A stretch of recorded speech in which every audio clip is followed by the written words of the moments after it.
Hello, everybody, and welcome to another edition of Magic Mics, proudly sponsored by CoolStuffing.com, mana traders, as well as Twitch subs and Patreon supporters, just like yourself. My name is Evan Irwin. We get started each week by saying hello to my two co-hosts, PowrDragn. Hey, we're going to have a lot to talk about today. And Reuben Bressler. What's up? I had to retweet myself from the Magic Mics account because that's how it works. That's how we do now. That's how we roll. That's right. Yeah. So it's been yet another week of wonderful previews. Moving on to the new set. Now, if you missed our pre-show, patrons and subs to this channel can get access to all that content early, where we talk about what content even means and which content is important and not, and what that means too and stuff. We have some great conversations. If you're missing that, you're missing all kinds of stuff. We have fun. Yeah. And we kick it off with our first pick in our giveaway. Get your chance at $50 worth of anything at CoolStuffing.com by typing !raffle in the chat. But sub first to get your 2 chances to win.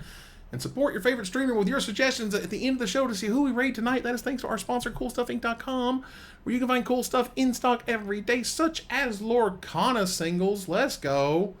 Get them Lorcana singles. Get out there and play in them events. Lorcana happened this past week, and it was pretty incredible. But that said, did you have an event? Not exactly. You had basically the release of the product. Now the events started happening this week, and like league play was like a big thing that they're starting up. Okay, so that's cool.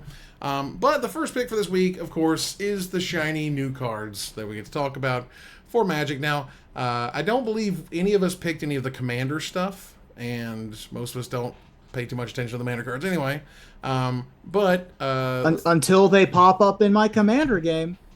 Well, at that point, honestly, Commander to me has gotten so much closer to what like Garfield really wanted to happen, which is somebody plays something and you go, what the hell does that do? And they go, blah, blah, blah, blah. And you go, I've never heard that in my life. We're getting there every day. That's it. The first card I want to talk about this week was Feral Encounter, something that showed up yesterday. And it's a thing. Now, Feral Encounter is 2 green mana for a rare sorcery. This is look at the top 5 cards of your library. You may exile a creature card from among them, put the rest on the bottom of your library in a random order.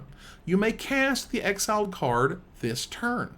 At the beginning of the next combat phase this turn, target creature you control deals damage equal to its power to up to 1 target creature you don't control. Okay. So let's rewind it back here. You have this thing doing 2 completely separate different things. We have a delayed trigger beyond the first part of the spell. We have a Feral Encounter. Someone leaping onto Red Riding Hood at sorcery speed. So, I mean, like, this spell would be absurd at instant speed. It would at least be a hell. It'd be crazy power. Like, are we not? Is that not kind of expected these days? Right? Like, it's a little bit more push. I don't know than if it'd be crazy, average. but it'd be an instant speed fight spell at the very least, and that's not bad. That's not bad, but like you have to have 5 mana to play a 3 mana creature. If you find one in the top 5, they have to all be there waiting. It's weird. Like it just feels weird when you read a card that's like, it feels like they just kept coming back to them and say, you can't do that within the rules. Like this doesn't work the way you want it to. It's not acting the way you want it to, so and so. And they kept rewording it until they got something that resembles it. And now it's just word salad with different abilities at different times and different triggers. And it just kind of blew my mind. That now one rebuttal for the card is that at least it's still a fight spell. Like, you know what I mean? Like if nothing it's better else, than a fight spell. It's like a fight spell. Plus. Yeah.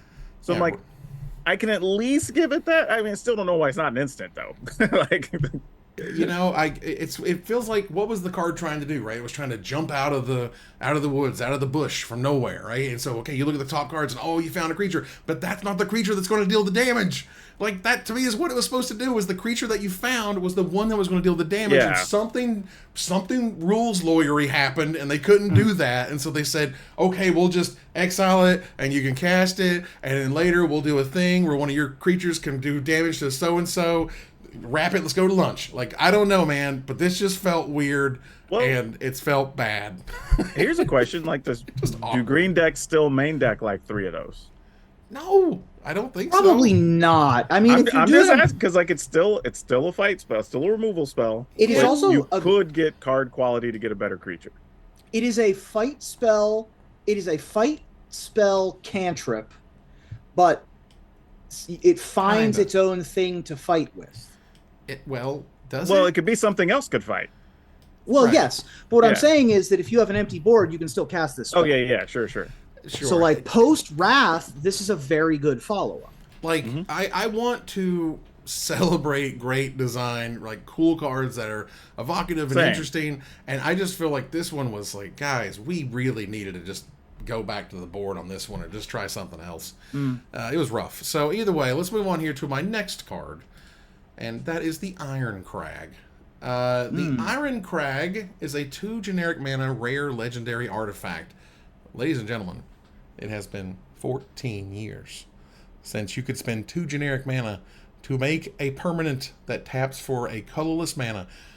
That isn't in Commander only, but in Standard. It's been Standard. 14 years. Anyway, so you can tap that a colorless mana, actual Wingding. Whenever a legendary creature enters the battlefield under your control, you may have the Irencrag become a legendary equipment artifact named Everflame Hero's Legacy. If you do, it gains Equip 3. An equipped creature gets +3/+3 and loses all other abilities, which is brilliant for a variety of reasons. One thing to note that you can use its add mana ability as part of the equip cost for playing the creature. So then it technically kind of only costs equip 2, which is neat. You also are able to play additional Irencrags at that point because it's not the same name now that it's been turned into an equipment, which is also cool. And later, again, it also solves that problem with the 2 mana rocks didn't do a lot in the late game, and this lets you do all sorts of cool stuff in the late game, which I think is neat.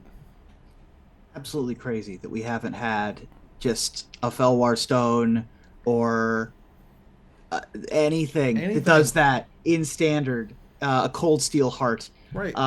Man, it feels like just yesterday we had Mindstone in Standard to me, and that very clearly isn't the case.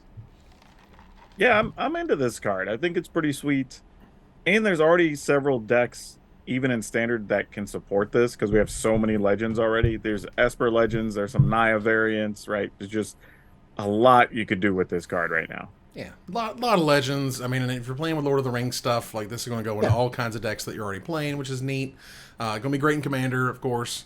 But yeah, so it's super neat. And again, just sort of, it's been a minute. Well, if we're talking about... It's nice that you can play the first one, and then whenever a legendary creature enters... So you could theoretically play a second one after the first one's transformed. Yes, absolutely. So that's not bad. Yeah, that's neat. But yeah, so if we're talking about things that haven't happened in, let's say, 14 plus years, let's talk about what hasn't happened in 19 years.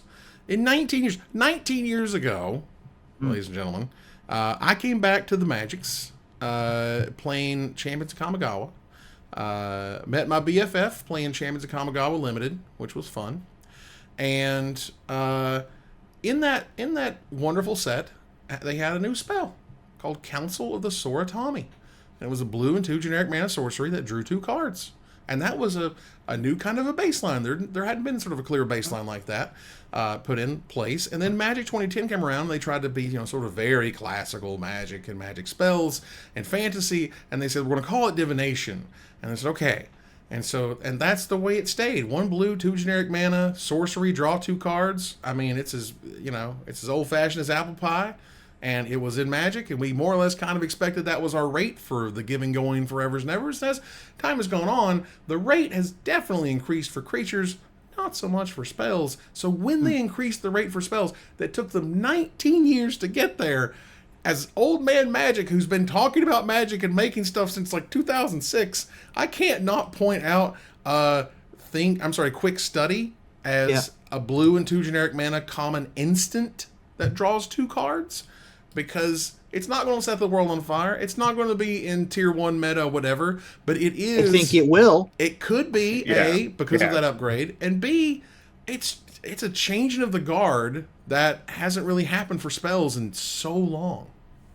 I mean, there's already decks that play the other variations, all right? Draw 2, discard 1, unless you discard a land or both.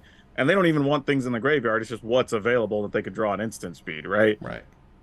You could definitely play that. Actually, while we're thinking about it, if this gets to be an instant, Why the hell is that green card not in his set? You see what I'm saying? You see Yeah. how weird it feels? That doesn't make any sense. Seriously. But There's like instant speed, you can have 2 cards, but I can't like possibly have a creature I might cast. Like what? You really in the year of our Lord 2023, the Magic that we play these days, that's the bridge too far. Like, oh man, I don't know. We've had 4 mana, like 3 generic and a blue, instant, draw 2 cards with some minor upside enough. Foretell and all that stuff. Yeah, we've had Behold the Multiverse. We've had Hieroglyphic Illumination. We've had Shimmer of Genius. Right. I mean, we've seen that so many times that honestly, it's a little surprising that it took us this long to get here. And it's exciting to see. And I think that because Chemister's Insight and those kinds of cards have all pretty much ubiquitously seen some play, this one is very likely to see play.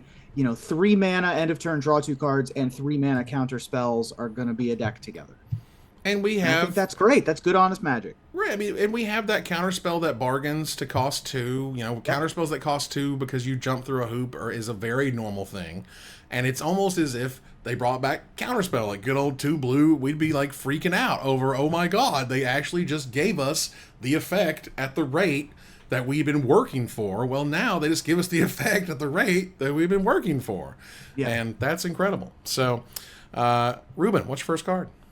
So there's a bunch of cards in this set that are super fun and exciting, and I'm excited in particular that they seem to have made food more aggressive. One of the downsides of Eldraine Limited was that it got very grindy because everyone ended up with a bunch of food and gained 6 to 12 life over the course of the game and spent a bunch of mana to do so, and that made it for a somewhat slow experience. And in this set, your food is doing a lot more. And they also experimented that with food doing a lot more in the Lord of the Rings set. And that's where Experimental Confectioner comes in. Experimental Confectioner is a 2 generic and a black human peasant that is a 2/3. When it enters the battlefield, you create a food token.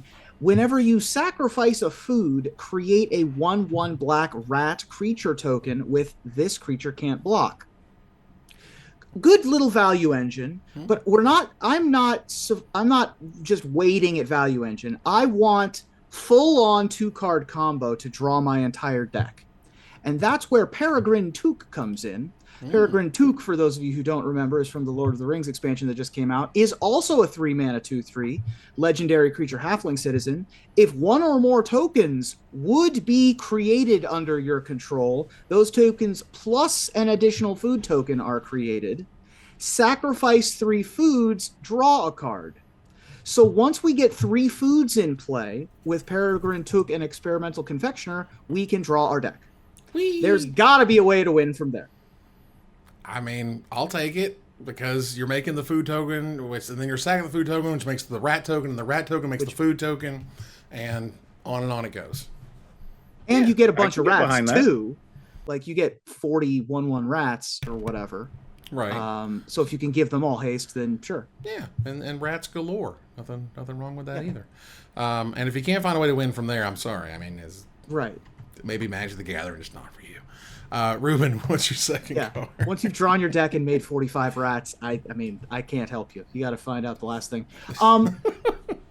It's been a minute since a deck that's like a blue-red spells deck has been a really big powerhouse in Standard, but it's always a really big powerhouse in the older formats beyond that. We'll see if there's enough pieces.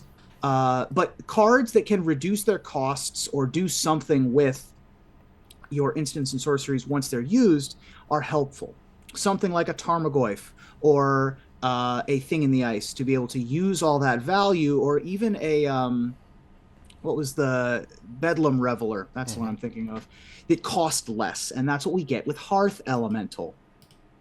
Hearth Elemental has an adventure named Stoke Genius, which is a generic and a red, and says discard your hand, then draw 2 cards.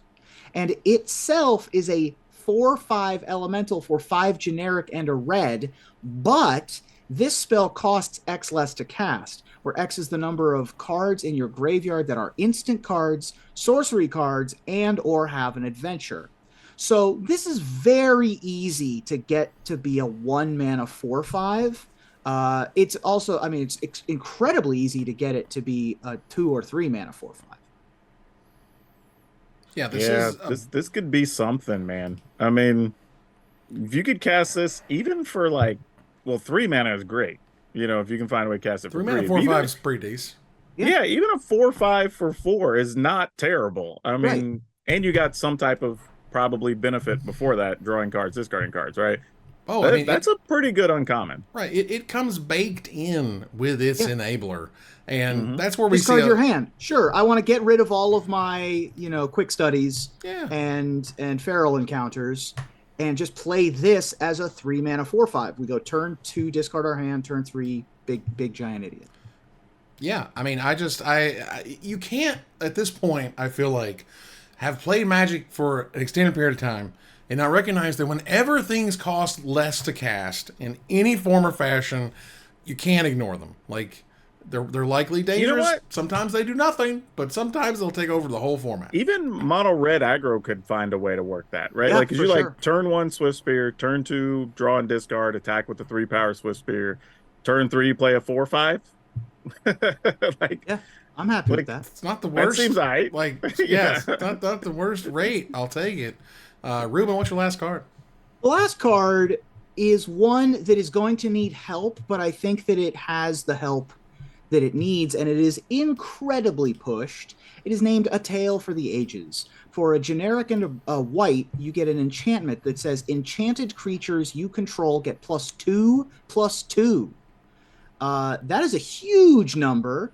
I mean, I think the most obvious comparison to make is what was the white enchantment that pumped your artifact creatures? A Tempered Steel. Tempered Steel. The most obvious parallel, I think, is Tempered Steel, just because of the +2/+2.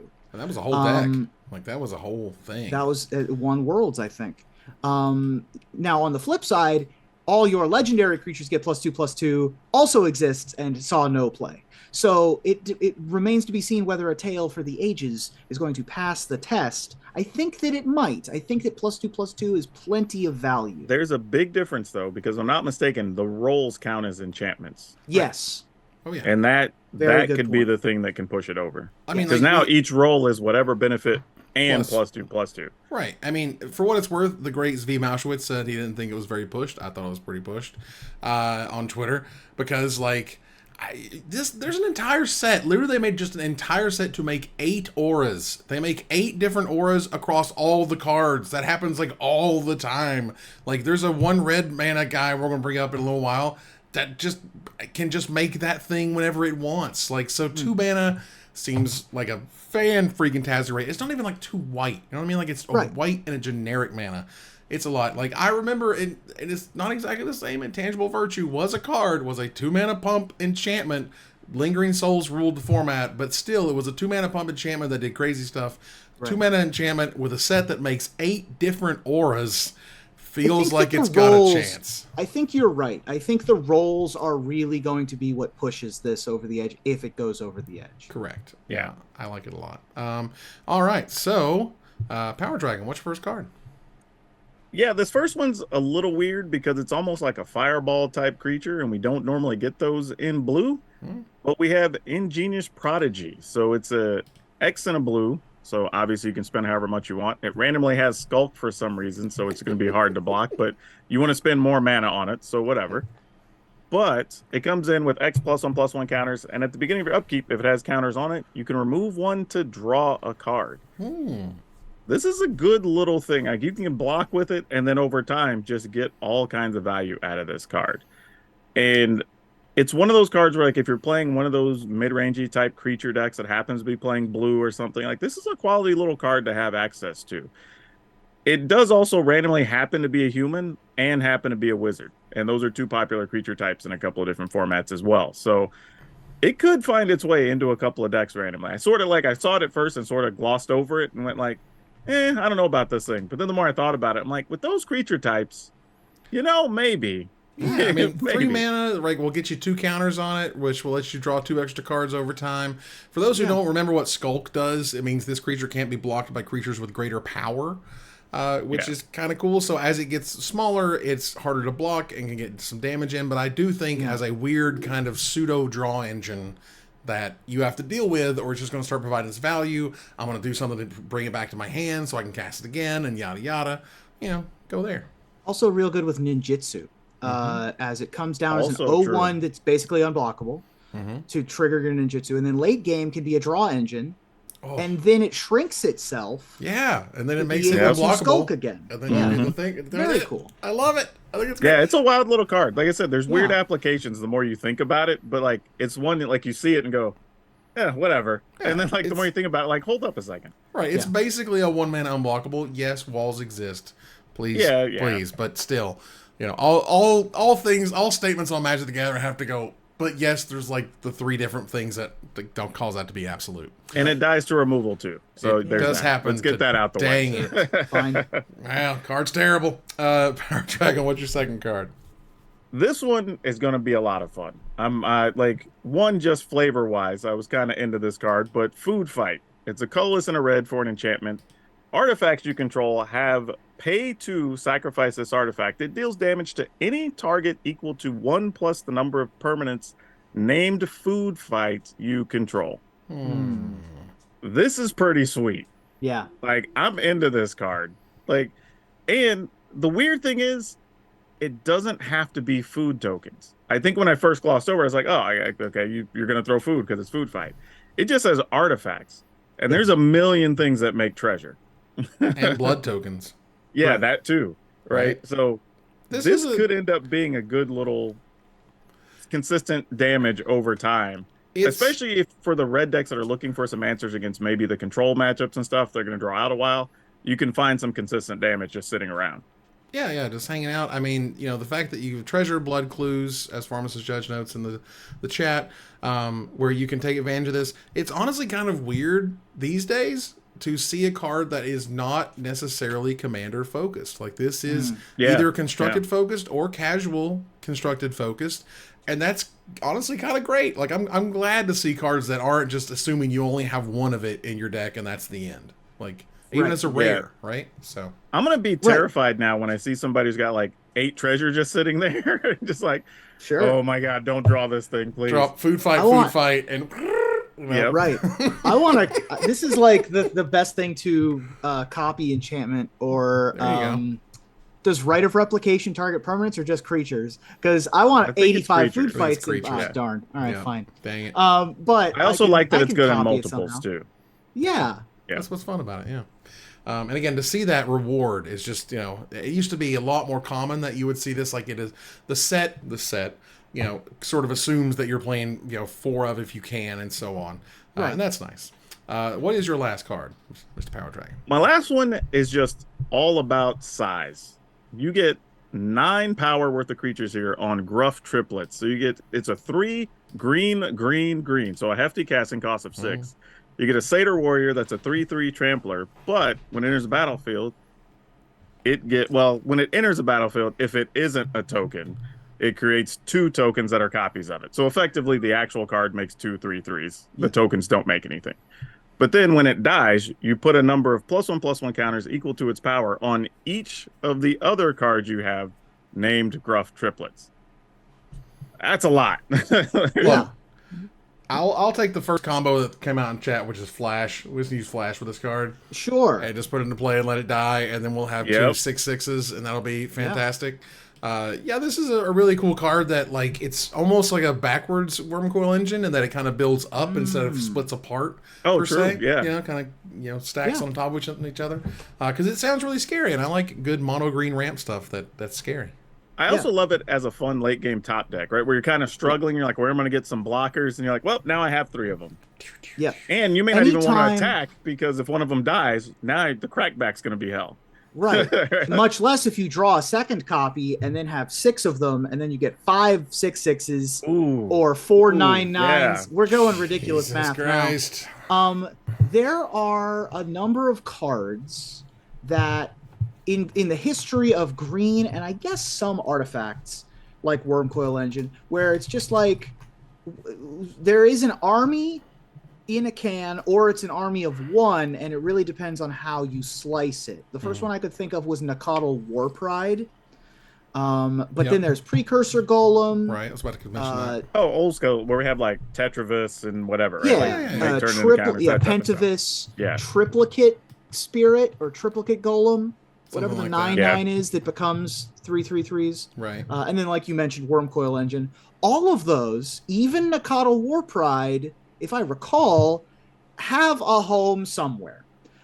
So no matter how awkward this card looks, and it looks awkward as hell. Like, honestly, if somebody's casting this, I'm like, all right, are you 12? But I'm going to lose to it. I'm just going to lose. I mean, if I'm playing something where I'm ramping up or I'm making treasure or whatever, and I can play this on like turn 4 or 5, for sure, I'm in. It's actually incredibly important that this thing costs 6 mana because Storm the Festival exists. Oh, yeah. Oh, my God. That would be so good. Oh man. Yeah. So, also cool, though, they found a way to shoehorn in the Billy Goat's Gruff, which is kind of cool. Yeah. They did, and I'll take it. All right, we're going to move on here to the first pick to gather the Townsfolk, thanks to our sponsor, Mana Traders. The best tool to enhance your Magic Online experience. Use the code MAGICMIKES for 12% off your next subscription with Mana Traders. Gathering the Townsfolk is a segment in which we talk about things from the community and stuff that we want to chat about from Magic. And this week, I thought it was a really interesting Wilds of Eldraine token set that showed up. I'm going to bring this on the screen here real fast. This is from our friends at Beadle and Grimm's, and they've made super cool promo stuff before, which is nice. But let's see here. All right, let's move this window out here so you guys can see it. So this thing is like $40. It's not the cheapest thing in the world, but it is a really cool look. What looks like sort of a lunchbox container there, which I think is neat. It's got the 8 different rolls that you can put above all of the cards that will have them. And as now we have to remember what the Wicked roll does versus the Cursed roll and versus the Monster and so on. The life counter is kind of slaps beyond all reasonable slapping. With, the life counter's great. The Gingerbread Girl. I mean, the whole thing is great. Yeah, the whole thing is fantastic. And I feel like that first of all, $40 is cheap for a Beadles and Grimm's product. For sure. Because they are a top-end quality goods manufacturer, and everything in this box, this feels cheap for $40. Well, yeah, because even like custom honest. dice, generally gonna like a custom dice set's gonna be $20 or whatever by itself on the low end, right? Exactly. Right. Like the tokens would probably run you another $10-15. Like your counters or your life counters probably another $10-15. Like you're gonna be well over $40 value. Oh yeah, this is a really excellent product. This one is not just a high-end product. This one is also good value for someone who plans to play with rolls, and or just plans to play a lot with the set. Yeah, I mean, if you plan to play on your kitchen table at your local game store with this set, if you're going to play a bunch of limited, if you're going to play a bunch of constructed with this set, this is the coolest way to play with those cards. Like, there's no better, more swaggy way to put your +1/+1 counters than to use these guys. Like, it's absolutely sick. So I think this is brilliant and fun and just one of those swag items that I'm glad exists. Like, this is a thing that, we're not necessarily shocked by this. This isn't like, oh my God, they're doing this crazy thing. It's like, no, man, Beadles and Grimm's coming back to do something really cool like they did the last cool thing. So we can get these cool things over and over make again. So many cool products for a lot of the big trendy games. Like, they've been doing D&D stuff forever, it feels like. Oh, yeah. And I think the thing that got Magic players to start looking their stuff was when they did that big Kamigawa backpack. Yeah, right. I think that was the first thing where Magic players went like, who are these people? Exactly. Yeah, Beadles and Grimm's, if I recall correctly, launched at Stream of Many Eyes, which occurred, I think, in 2017. And the reason why I remember that is because Stream of Many Eyes is the reason that I got back into Dungeons and Dragons content creation. I watched that and I said, I have to be a part of whatever's happening in Los Angeles right now.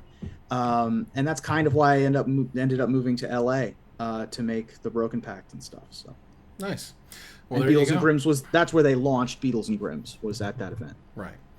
All right, so we'll move on here to a very cool topic of something, I swear to God, we should have heard about this in like 2019 or something, but we're here, and it is announced that you can earn MTG Arena XP when you play WPN in-store events in September. Nice. So PowrDragn, tell us all about this crazy thing.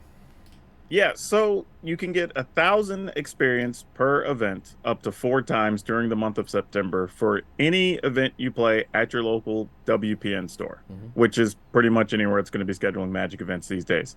So you go in there, you play. You have now the thing is you do have to have your account ahead of time, so they're not retroactive. So if you go to a pre-release and later on you're like, oh yeah, I need to go remember to set up my arena account, like that event will not count. Like Right.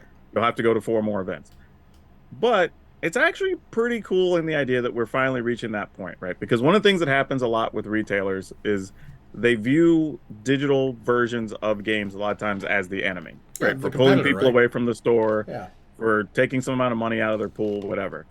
But this is the first time we're seeing like, I mean, Wizards has done like go there, get a promo, whatever. But to tie them together directly, this is kind of cool. My issue with it is I hope they're not either going to do multiple versions of this test, maybe do one in September, do one in November, do one in February, right? Or not hold these results too hard, because the idea of the experience and the mastery pass is not necessarily going to resonate with a lot of people. It's not Right? going to It's get. not as obvious as if they said, play an event in your local store, get a booster pack on Arena, right? And they just give you 1,000 gold that you can go spend on a booster pack, right? That messaging is so much stronger, Right. and just resonates with like, oh, I can go and just get a free pack in this digital game, or I can get 4 packs, right? Because I show up every Friday and play at my store, whatever it is. That would make more sense to me. So I'd like to see them like do this as the test, do another one maybe where you offer, like I said, 1,000 gold or something, and maybe another one where you offer like 10 gems or whatever. But just see if there's a different pull or call for people by trying different things. Because I don't want this to be a thing and then it fails and they're like, okay, well, we tried and then we're not going to do it again. Right. This reeks to me of a few things. One, it's like it is the lowest bar they could use in terms of providing value. Like XP is worth no dollars because you can't even buy it. It just moves you along a magical little progress train as you play the client. And so if this were to not be crazy successful, it's because no one gives a crap about 1,000 XP. Like, I'm sorry. I'm glad you're giving them something. I agree it is something. I'm not saying it's free nothing. real estate. It is, but at the same time, if you provide some value, you're going to get some reaction back. So if you give me, like, I see no harm, considering how often they just throw a booster pack at you, to not give you a virtual booster pack of a random, set in standard or whatever it is to play in this. Make it a thing every month. In the month of September, you'll earn a Kamigawa pack or something. I mean, in the next month, you'll earn a different pack. Like, go through them. Give them stuff to do. Give them reasons for the store to put this out as signage, to be like, hey, make sure you use your Arena account so you can get free packs on Arena. So you come here and you play, and we'll reward you the other way, because this is a super duper low reward. Like, it's very, very low. It's great. My other thought I love it. It's just too low. Why is there even a cap? Right. Like, if somebody goes and plays 12 events in a local store, great. Let them get 12,000 experience or 12,000 gold or whatever. Like, they're still giving it, because average time is what, 3 hours for even like a commander thing in a store. Like, if they show up 12 times, they gave you 36 hours that month dedicated to Magic. Like, it's in your literally store, the least they can do. Yeah, exactly. Throw them a bone, and then when they get home, they'll play some Arena or whatever.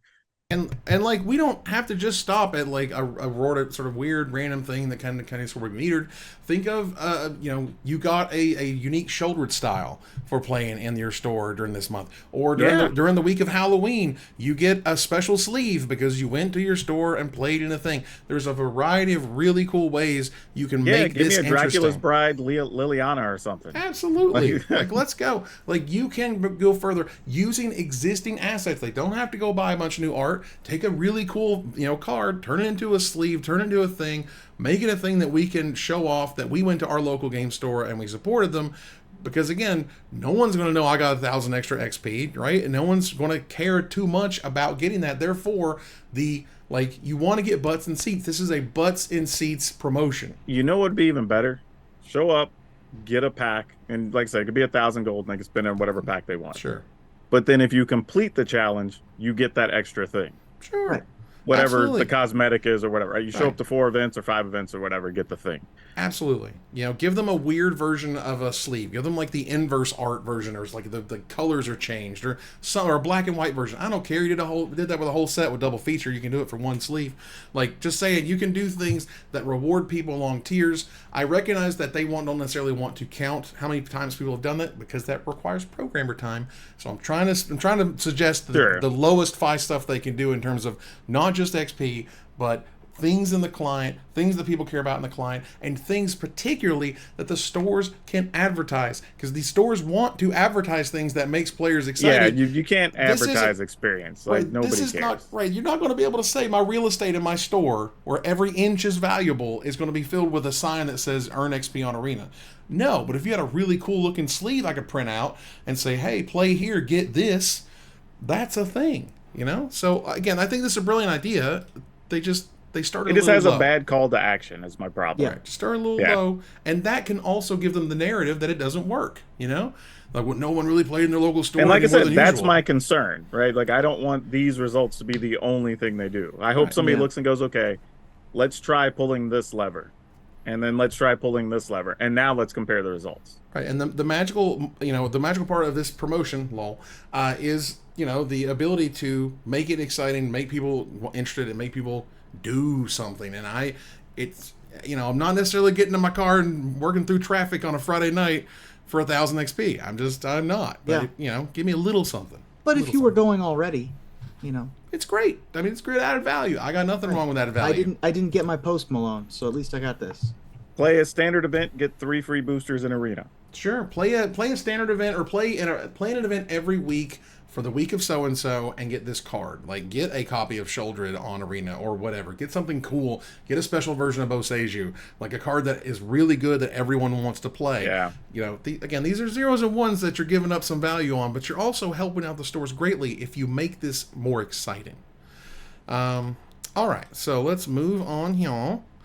There was a Magic Cookbook. I think it's a little silly. There's nothing wrong with it. It's as lighthearted and fun as you can be. This is a lot of recipes. It's a lot of recipes. Yeah, it's like 70. Yeah, there are more than 70 in here.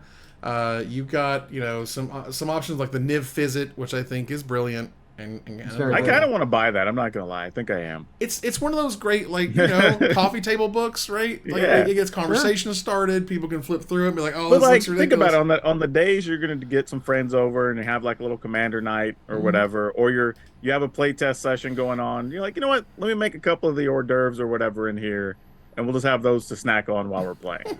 Right? Like, that'd be kind of cool. I'm into it. It comes out November 28th. It's $40 for the hardcover, 17 or 16 rather for the Kindle version if you want it. Sure. I thought that was just low-key brilliant, and that I was surprised. Didn't see that one coming. Yeah. Let's move on here to just a tad, a smidge of Desperate Ravings for this week. Much like divination has been passed upon, Embereth Veteran is the first uncommon 2/1 for 1 red mana with no downside in the history of the game. Absolutely no downside for playing this card. What? Really? It's all upside. It's the first 2/1 for 1 red mana uncommon ever. With no downside. Okay, uncommon. Not rare. Not rare. We've had... Okay. Right. Yeah, I thought you just meant in total the first 2/1 for 1. I was like, that can't be true. The uncommon part is the kind of important distinction. Okay, gotcha. Right. Because we had Fire Drinker Satyr. We had... Yeah, there was a few different things. I mean, Ragavan, obviously. Yeah, Falcon Wrath, something or other. Either way, Embereth Veteran being an uncommon for 1 red mana. It is a 2/1 uncommon human knight. For 1 generic mana, you can sacrifice it to create a young hero role token attached to another target creature, which means if you control another role on that target creature, you put that one in the graveyard. Enchanted creature has, quote, whenever this creature attacks, if its toughness is 3 or less, put a +1/+1 counter on it, which also just kindly sort of reminds you that they were making 8 different auras that do 8 different things. Yeah. Which is still kind of blowing my mind, but here we are. I mean, they're not that complicated, the things that they're doing. Right. I'm not necessarily saying they are. But yeah. But this is a cool card. I think that it does the thing that we like, where it's a 2/1 for 1 early, and then once it gets outclassed, it can do something else. Right. Yeah, that's what I like about it. Just like, round turn 4 or 5, the red deck doesn't have you down yet. It's like, well, I got this 3/3. Let's turn this bad boy into a 4/4 or whatever. Oh, I guess Right. it wouldn't get any bigger because toughness has to be 3 or less to get the counter. But Sure. it does give you an option to move and make some other creatures better, which I do appreciate about the card. Yeah, makes Like, It your doesn't pump flyers. itself, but you don't need it to pump itself. Like, that's not what it's there for. Right. I think what we're sort of seeing now, and this has happened a little bit, for like ability counters, for example, and a little bit over time with like brick counters and stuff. But just the idea that we are making different unique objects, the blood counters, the treasures and so on. But these are really unique. These aren't, these are 8 different types of new things in this one set for this one set. So when I think of what the murder mystery thing is going to be now, it's probably going to be a brand new item that has all sorts of weird little rules around it to help solve the mystery. Because that's kind of where a culprit and a suspect. Oh yeah, and a detective. Oh yeah, I love that. Oh, it's going to be sweet. That sounds awesome. I'm very excited about that. But that seems to be where Magic Design's going. But I don't want those at the same time as these. Sure. Like that's the problem, right? Because now I'm like, okay, this thing happens to be a villain that's also maybe a detective that has some other. And then I'll play a counter on background. Yeah, and then I'll do all this other stuff. Yeah. Then we'll play a battle and choose who wants to defend it. Exactly. Right? Like, it's too much. It's a whole lot. But the idea that you're making these extra permanents to go along with the theme and stuff, and it's something that Rosewater hinted at even like a year or two ago, because it's kind of where Magic Design needs to go. It's explored a lot of the world without making new objects and things to interact with, and now you kind of need new objects and things to interact with to kind of help make all that work and feel fresh, and not just like sort of the same sets over. Ooh, that's a good call, HDMZ, to do Among Us secret layer for the murder mystery thing. Oh man, I like that. So many options. So that's good. Yes, murder's got to be in there. What's the money card though? It would be like Court of something. One of the courts maybe is expensive. I don't know if any of the courts are expensive, but I'm sure there's some options out there. Like there's a meeting card or I don't know. We'll figure it out. Either way, we'll figure it out. Not a big deal. But that said, is another point. We've gone this far in Magic from Jackal-Pup to now without an uncommon 1 red mana 2/1 with absolutely no drawback. Well, that's 2023 Magic, everybody. And people will say like, oh, well, this is power creep, and getting to draw 2 cards and into speeds is power creep. I'm like, is it really power creep if it came over like 18 years or whatever the hell? That's power ooze. Well, let me tell you, that's power.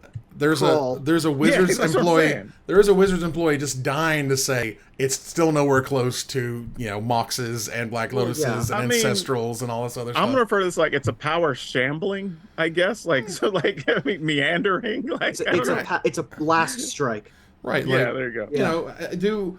Based on the rate at which these things are sort of changing and improving, it to me it's like Magic probably has another good 50, 60 years before I think you would get to the point where you'd be concerned that it has basically crept itself. It's crept itself to pieces and it needs to be reset to Magic 2.0 or whatever.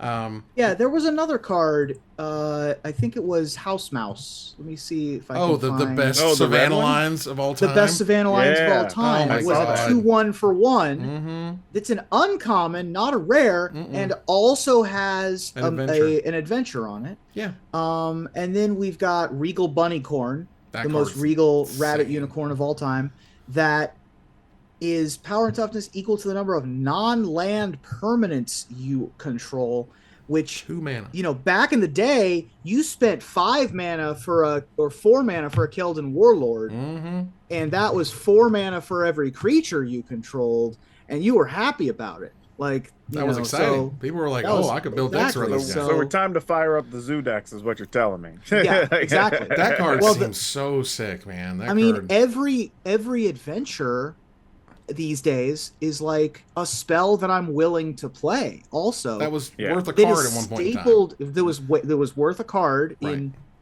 2000, right? And now it's also stapled onto a 6/6 later on, or it's also stapled onto an enchantment, right? And there's a bunch of stuff we didn't mention, like the mythic enchantments that have awesome adventures and crazy powerful stuff that are happening, which is great. But it's we're in our new normal. I think at this point we're in our post Eldraine, post Eldraine. Like we're talking 2019 Eldraine, fire philosophy stuff. Then went into Ikoria and all sorts of like power creep craziness to sort of a new normal of we're pushing just a little bit every single set, every single time, and it's become normalized of, oh, what falls by the wayside with this set? Well, these days it's intimidation. Let's move on here and turn the corner to the finisher. Now, Gavin Verhey tweeted a story he was told where a friend of his landed their Magic playing girlfriend with the pickup line, "You're the prettiest girl I ever seen." So I think it's finally time for your best Magic the Gathering pickup line. Reuben, what you got? I don't think we've ever had this as the finisher. I don't think "What's your best Magic pickup line" has ever been the finisher. So we finally have an excuse to do it. So, hey, are you an Amulet Titan deck? Because your curves are top heavy. That's good. That's good. PowrDragn? What's your level of being spoiled? Because I can give you an official preview of what we could be together. Listen, you want a high roll to see who goes first, or should I just introduce myself? Ooh. Oh, I like how you delivered that. That's pretty good. That's pretty good. Not bad. Gotta give a little something. That's pretty good. And that ends another live episode of Magic Mike. Thanks for joining us here to discuss all things Magic. Thank you, PowrDragn. Hey, it's always good to be here. Thanks for chat for being awesome with us while we're on. Thank you, Reuben. Thank you. I honestly think that "do you want a high roll to see who goes first" is like not a bad pickup line. So I wanted it to go last. There you go. But yeah, thanks everybody for tuning in, and we'll see you next week. You bet. As we're going to go on and move here to our final slide, I want to thank our sponsor, CoolStuffInc.com, our co-sponsor, Mana Traders, my co-host, PowrDragn, Reuben Bressler. You guys for watching and listening. I hope you support us at patreon.com/magicmikes. Please follow, like, tweet, favorite, share, subscribe to everything social that tells people we exist. Catch us online on our Discord, twitch.tv at Magic Mikes, on Twitter at Magic Mikes Cast, our Magic Mikes subreddit, and like the Magic Mikes page on Facebook. Or join us here next week, same time, same place, for another episode of Magic Mikes. Good night, everybody.